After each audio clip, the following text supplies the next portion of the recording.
The moment the water hit his face, time seemed to slow. The icy splash drenched his suit, but he didn't flinch. Boardroom laughter echoed like a cruel symphony, a mixture of shock and amusement bouncing off the marble walls. His wife's father stood there, eyes wide, chest heaving, the betrayal in his expression as clear as the water now dripping down his collar. He could hear the whispers, the judgment, the sneers from every corner of the room, but none of it reached him in the way they thought it would. Calmly, almost imperceptibly, he dabbed the corner of his mouth with a handkerchief, folding his soaked tie with careful precision. "You think this embarrasses me?" he said, voice steady but low, carrying a weight that seemed to silence the room for a moment. "Before you call security, you might want to check the shareholder registry. If you watch to this, like, share and subscribe." Gasps erupted, some stifled, some sharp. Eyes darted from him to the table, where folders and laptops held the answer. A pause, a heartbeat. Then the realization began to settle. He had been underestimated, dismissed as a failure, a husband with no authority, a man who couldn't even control his own family's respect. And yet, here he stood, soaked but unshaken, the master of the situation. His wife looked at him, a flicker of doubt and awe crossing her features. What did you do?" she whispered, almost afraid to hear the answer. "I secured the future," he replied, calm as stone. The room erupted into chaos again, but this time it was disbelief and panic. The lawyers and CFOs scrambled, verifying what he had just claimed.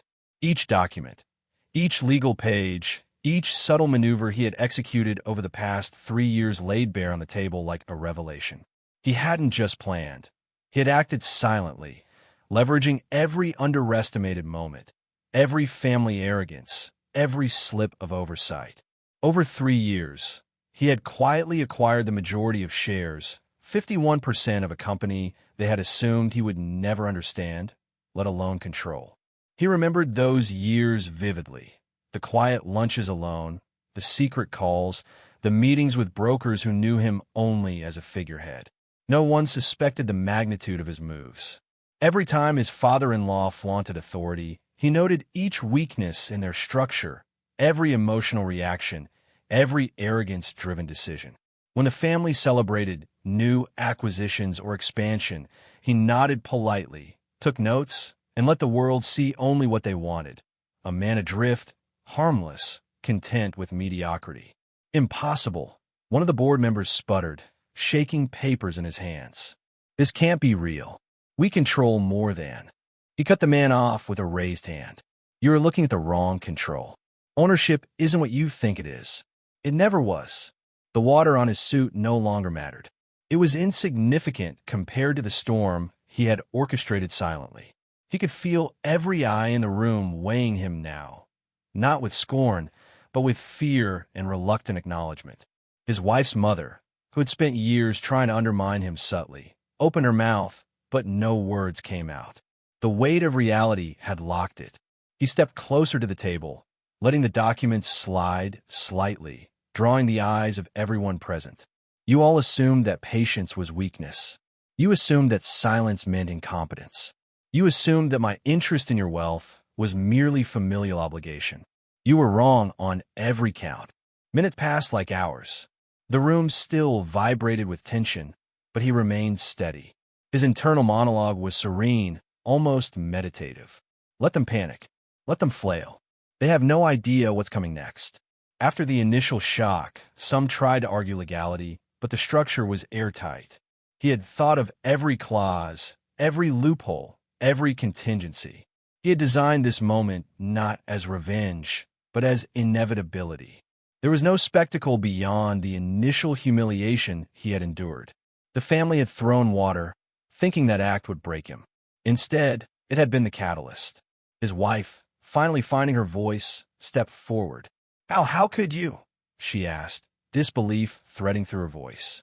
"I could do what patience and observation allow," he said. "You taught me that underestimation is a gift. You taught me that arrogance blinds. And now you see the cost of ignoring it." The room was silent for a moment, and then the legal teams began to nod subtly, confirming the facts he had laid out. Stock numbers, shares, acquisitions, board approvals, all verified. The reality hit harder than any insult, any humiliation.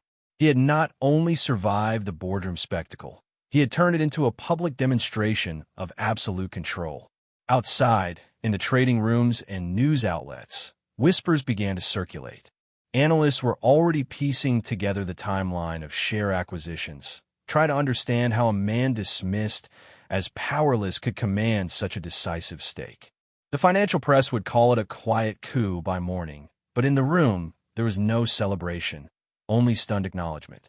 He allowed himself a moment of satisfaction, a rare smile flickering across his face. This was not revenge. It was discipline. It was precision. It was the quiet assertion of power in a world that assumed power always had to be loud. Then he turned to the board, voice firm. We have work to do. This company has suffered from neglect, arrogance, and complacency. We will correct that. And the first step is to recognize that legacy without discipline is liability. That is the foundation we will rebuild upon. The family members could only listen, some heads bowed, others still stiff with disbelief. But he knew the real shift was not in words. It was in the calm authority he projected, the control he had already secured, and the understanding that this moment was just the beginning. The next 48 hours would see emergency board meetings, restructuring, and a realignment of leadership. But here, in this soaked suit, amidst the shock and whispers, he felt an almost serene certainty. He had turned humiliation into leverage, scorn into strategy, and disbelief into acknowledgement. The water still clung to his jacket, but it no longer mattered. Every drop was a reminder that patience, discipline, and silent calculation are far more powerful than anger or spectacle. He could see it in the eyes around the room. The subtle shift from arrogance to respect, from denial to recognition. He had planted the seeds of transformation, and the first sprout was this stunned silence. He leaned back slightly, letting his gaze sweep across the board. Each member, each relative, each stakeholder now knew one undeniable truth. The man they mocked had become the master, and he had done it without raising his voice, without dramatic threats, without theatrics beyond what they had unwittingly provided themselves. The boardroom had been a stage for humiliation. Now it had become a stage for revelation, and he was the conductor. Every move from this moment forward would be deliberate, precise, and disciplined. And as the room began to recalibrate, he allowed one thought to anchor him. Power is not proven by reaction. It is proven by preparation, patience, and the silent execution of strategy. The following day, the board reconvened under a tense quiet that hung heavier than the previous chaos. Every chair seemed to creak under the weight of unspoken acknowledgement. He entered the room with the same composed stride, suit still slightly damp, eyes calm but alert. No one dared interrupt him as he laid down the first steps of the restructuring plan. Each word was deliberate, carrying the authority of someone who had silently orchestrated the future while everyone else flaunted short-sighted confidence. We begin with clarity, he said, voice measured but carrying unmistakable command. Positions will be evaluated strictly by competence. Every decision will be guided by results, not legacy. This company cannot thrive on entitlement alone. That ends today. Murmurs broke across the room, some anxious, some angry. The family's matriarch, who had spent years defending her children's presumptions, leaned back, tight-lipped. She had underestimated him for so long that the magnitude of his control was almost incomprehensible. His wife's eyes, however, were a storm. She was proud, confused, frustrated, and finally, just a little fearful.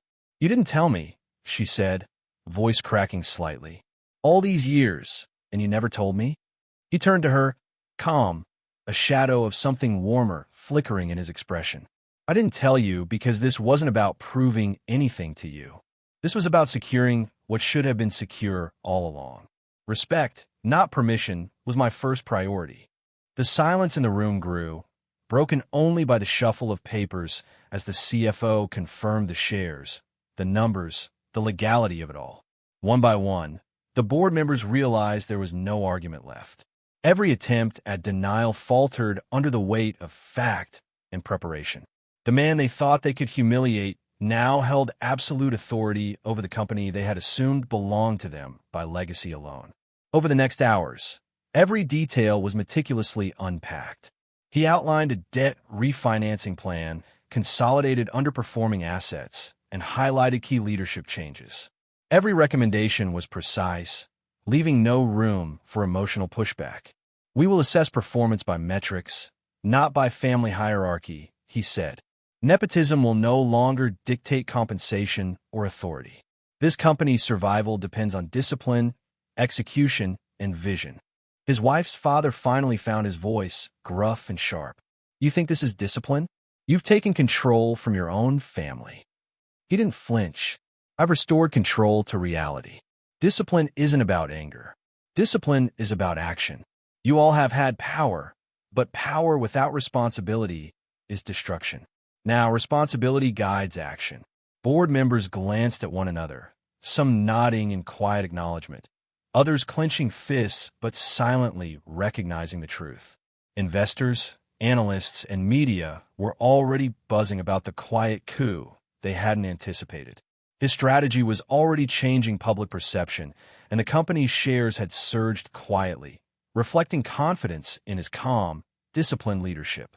Hours into the meeting, the family's defenses began to crack. One of the eldest cousins, who had always flaunted control, finally slumped, muttering under his breath, "I didn't see this coming." The matriarch's hands tightened in her lap, realizing that the son-in-law she had mocked and underestimated had achieved what none of them could, all while maintaining composure under public humiliation. The man who had thrown water at him now sat stunned, watching the board reconfigure itself under a plan he couldn't derail. He had not reacted with anger or spectacle. He had simply executed strategy. And that was the difference between a legacy assumed and a legacy earned. Later, in the privacy of his office, he allowed himself a moment of reflection. The window overlooked the city, the morning sun cutting across the glass, glinting off the edges of skyscrapers. 3 years of observation, patience, and quiet action led to this moment, he thought. The humiliation, the ridicule, the jokes, they had all been catalysts. Each slight, each whisper of doubt had been fuel. And now, for the first time, he felt the calm satisfaction of having transformed perceived weakness into absolute leverage. His wife entered, carrying a coffee, her hands shaking slightly. You really did it. You actually did it." He nodded, offering her a small smile. It wasn't about proving anything to anyone. It was about doing what needed to be done. "And now we move forward." She sat beside him, still processing, watching as he spread out financial reports, projections, and restructuring plans. "I never thought. I knew you were smart, but this—" Her voice trailed off, caught between pride and awe. He turned to her gently. "You'll see that patience is more powerful than reaction, that discipline outweighs drama, and that respect, not spectacle, is the foundation of any lasting empire." The next weeks blurred in a whirlwind of corporate restructuring. Executive positions were reassessed, some long-entrenched leaders removed, and a performance-based culture established. Employees who had once feared the chaotic family dominance now found stability, clarity, and direction. The boardroom that had been a stage for humiliation became a place for accountability, strategic dialogue, and results-oriented decisions. He made sure that every change was deliberate, every move precise. There was no need for theatrics. The results spoke louder than any words or dramatics ever could. Slowly, even the family began to adjust, observing as their legacy transitioned from assumed entitlement to structured, disciplined stewardship. They began to realize that the son-in-law they had dismissed was not just capable. He was transformative. During a private dinner with his wife one evening, she finally let her guard down. "You didn't just buy the company," she said softly. "You changed everything. You changed me too." He reached across the table, taking her hand. It wasn't about changing anyone. It was about creating conditions where everyone could rise or fall based on truth and discipline. The past humiliation only had power if I let it, and he hadn't. Every insult, every smirk, every dismissive word had been converted into fuel for strategy, patience, and precision. He had proven to them, to the market, and to himself that power doesn't scream. It calculates, it waits, and it strikes when the timing is absolute. Outside, news of the takeover had begun to leak. Analysts scrambled to understand the scale of what had happened, dissecting years of quiet acquisitions, tracing his proxy moves, and marveling at the discipline behind the execution. Market confidence surged, quietly, steadily. The empire he now controlled wasn't just secure. It was respected, both internally and publicly. He looked out over the city, a sense of calm settling over him. The battle had not been loud. It had not been messy, but it had been decisive. And as the board reconvened for follow-ups, the family slowly, reluctantly, began to understand. The man they thought powerless was the architect of their future. Remember to like, comment, and subscribe. Months passed, and the company under his guidance began to show its true potential. The chaotic boardroom, once a theater for arrogance and entitlement, now operated with precision. Decisions were made swiftly, metrics guided every move, and performance, not pedigree, became the currency of respect. Investors who had once doubted his abilities now watched with admiration as revenue stabilized, debts were refinanced, and growth projections exceeded expectations. The annual shareholders' summit became the ultimate stage for the transformation he had engineered. The room, once thick with tension, now buzzed with cautious optimism. Institutional investors, analysts, and family members alike listened as he outlined the company's new direction: disciplined expansion, ethical governance, and sustainable growth. His wife sat beside him, her expression a mix of pride and humility, while the family, once brash, once dismissive, watched, absorbing the reality that control had shifted, not through theatrics, but through patience, strategy, and unwavering calm. Legacy without discipline is liability, he said, voice carrying across the hall. Respect must precede partnership, and every action we take from this point forward will reflect that principle. Applause followed, genuine this time, not hollow. Former critics among the board and family members exchanged glances, realizing they had underestimated not just his intellect, but his character. The company's valuation, now surpassing $30 billion, became tangible evidence of his methodical approach. This was not just a takeover. It was a transformation, one that reshaped corporate culture, restored investor confidence, and redefined legacy itself. In private moments, he reflected on how far he had come. The humiliation, the water, the ridicule. It had all been a crucible. Each slight, each doubt cast upon him, had been a spark that fueled silent preparation. And now, standing in command of a multi-billion-dollar empire, he understood the profound lesson. Power does not require reaction. It requires clarity, patience, and the disciplined execution of vision. He had also ensured the family evolved alongside the company. They were no longer mere spectators or entitled heirs. They had become advisors, participants in a system that rewarded merit over status. His wife, once skeptical, now contributed actively, offering insights and strategic guidance. The partnership between them had matured, grounded in mutual respect rather than inherited authority or pride.